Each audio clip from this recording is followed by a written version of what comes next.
Saat ini Cortex tersedia dalam dua bahasa, yaitu bahasa Indonesia dan bahasa Inggris. Dalam video ini kita akan membahas soal bagaimana tutorial pelaporan SPT tahunan PPh orang pribadi yang merupakan pegawai. Sebelumnya perkenalkan, saya Dain Agustian dari Administrasi Perpajakan Angkatan 24 kelas 24B dengan NPM 2406447300.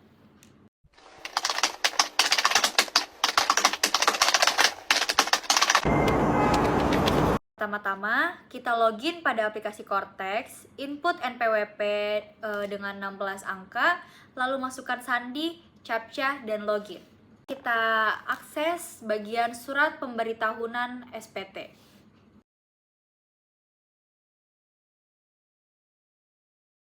Kita lihat di sini ada menu buat konsep SPT. Lalu kita pencet. Di sini ada pilihan untuk PPh orang pribadi, SPT pajak penghasilan orang pribadi, SPT PPh orang pribadi. Lalu kita pencet lanjut. Kita pencet PPh orang pribadi, lalu lanjut. Kita pilih periode Januari sampai Desember 2023. Lalu kita pilih jenis SPT yang normal. Lalu kita save. Setelah itu kita lihat di sini ada tertulis PPh orang pribadi. Lalu kita view untuk melihat bentuk SPT yang sudah kita buat. Nah, di sini ada SPT induk, yaitu data-data pribadi, orang pribadi. Lalu kita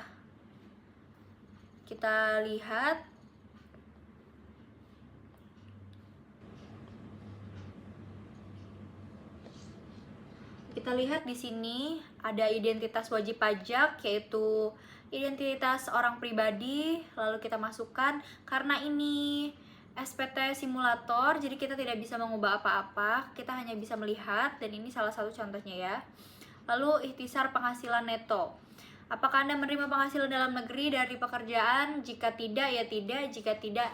Jika ya, maka dipencet ya.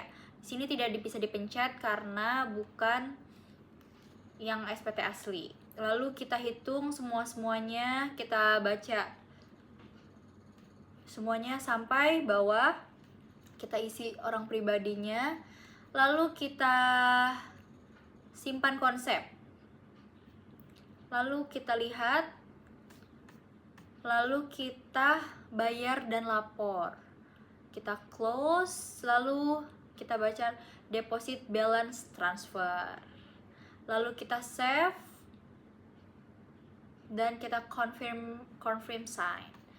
Nah, lalu SPT orang PPh orang pribadi sudah terbuat. Lalu kita beralih ke SPT NPPN. Sebenarnya SPT NPPN untuk NPPN itu sama aja, tidak ada perbedaan cara mengisinya, tapi itu hanya untuk profesi NPPN seperti dokter, notaris, atau freelancer yang tidak dipotong pajaknya.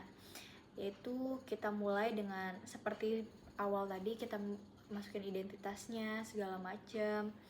Lalu jika tidak punya pembukuan, kamu bisa memilih perhitungan dengan norma perhitungan, pilih kode KLU dan wilayah, lalu masukkan omset setahun pajak yang akan dihitung otomatis. Setelah itu semua selesai.